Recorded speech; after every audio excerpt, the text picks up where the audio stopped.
طب يا جماعة احنا في مارس وعيد الأم قرب، ودي بتعتبر بالنسبة للي عندهم أم نرجسية تكاد تكون في نفس مستوى الكوارث الطبيعية، يعني حدوث الكوارث الطبيعية.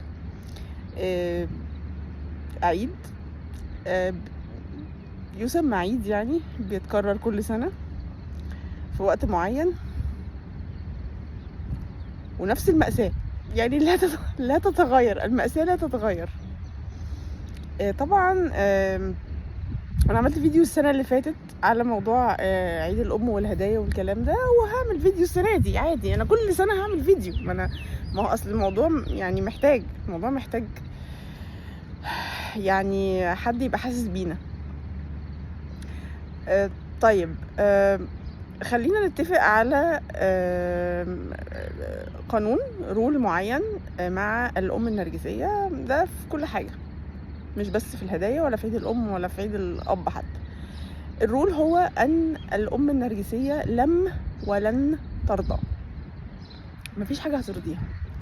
لو عملت لها حفله في الفور سيزونز هتقول لك يا بعيد قوي وتاخرنا وانا كنت نفسي انام بدري النهارده.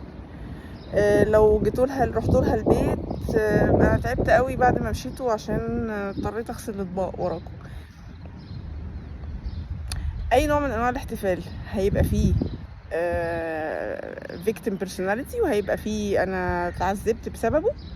واي مستوى من مستويات الهدايا هيبقى فيه كان في حاجة احلى، او شكرا، او يعني ليه جيتوا على نفسكوا قوي، ده انا كان نفسي اجيب تك تك تك.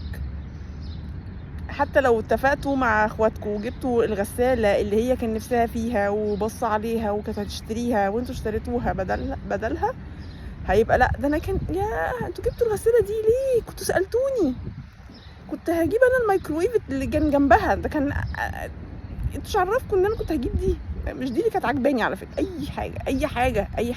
اي جبت له خاتم الماظ هيبقى مش نافع برضه. نصيحتي ليكم، جيبوا اللي في مقدرتكم واعملوا في اليوم اللي تقدروا عليه فقط، مش طلبا في ارضائها ولا انتظارا لان هي تتبسط خالص. ده انتوا ترضوا نفسكم بس فقط، هو ده الرول.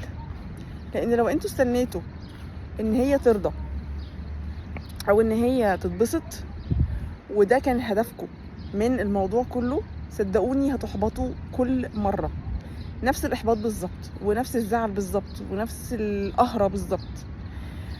فعشان ما تقهروش نفسكم، عايزين تعملوا حاجة اعملوا، مش عايزين ما تعملوش. عايزين تجيبوا حاجة جيبوا، مش عايزين ما تجيبوش. في كل الاحوال النتيجة واحدة، ده اللي انا اقصده. انا مش بوجهكم توجيه معين اذا كنتوا تجيبوا او ما تجيبوش، تجيبوا حاجه رخيصه ولا تجيبوا حاجه غاليه، تروحوا لها او تعزموها بره او تجيبوها عندكم، ايا كان. اللي بوجهكم ليه ان انتوا دايما لما تعملوا حاجه زي كده في مناسبه، خلوا الشخص اللي بترضوه نفسكم، ضميركم، ايا كان اللي بيحرككم في هذا اليوم. ما تستنوش شكر، ما تستنوش رياكشن معين، ما تستنوش انبساط معين، ما تستنوش فرحة، ما تستنوش ان انتوا يبان مجهودكم او يعني يتم الاثناء عليكم باي طريقة عشان ترتاحوا. اللهم بلغت اللهم فاشهد. ربنا يعديه عليكم على خير يا رب، من غير نكد او قهر او يعني اي نوع من انواع الاحاسيس اللي بتجيلنا يوميها، يعني بتبقى متعبة. برضو حاجة تانية عايزة انصحكم بيها، ابعدوا عن السوشيال ميديا اليوم ده. ما تركزوش في البوستس الناس اللي بتهني بيها امهاتهم، والامهات اللي بيردوا على بناتهم او ولادهم بحب وبحنان وبعطف، وتقارنوا وتقولوا اشمعنى احنا ما عندناش ام عامله زي كده، اشمعنى انا مش حاسه من ناحيه امي بهذا الاحساس، ويبدا احساس المقارنه او احساس الذم او احساس المضايقه يتزايد عندكم وملهاش لازمه. فبرضو نصيحتي حاولوا تفصلوا اليوم ده عن السوشيال ميديا، حاولوا تفصلوا عن اجواء بقى اللي هي فيها شو اوف للمشاعر اللي بين الاهالي، يعني علشان ملهاش لازمه خالص. هتتعبوا وهتزعلوا على الفاضي، واحنا يعني كل حد بيبقى عنده ابتلاء في الدنيا، خلينا نحتسبه عند ربنا كده ابتلاء وبس. ما نقعدش نقارن او نبص على احاسيس الناس التانية بامهاتها العادية اللي مش نرجسية. ربنا معاكم، وطمنوني عليكم في الكومنتس بعد ما يوم عيد الام يعدي، لانه كمان هيتزامن اعتقد مع بدايات رمضان، يعني ممكن يكون اليوم اللي قبل رمضان مثلا او حاجة. هنتكلم بقى على رمضان في فيديو تاني.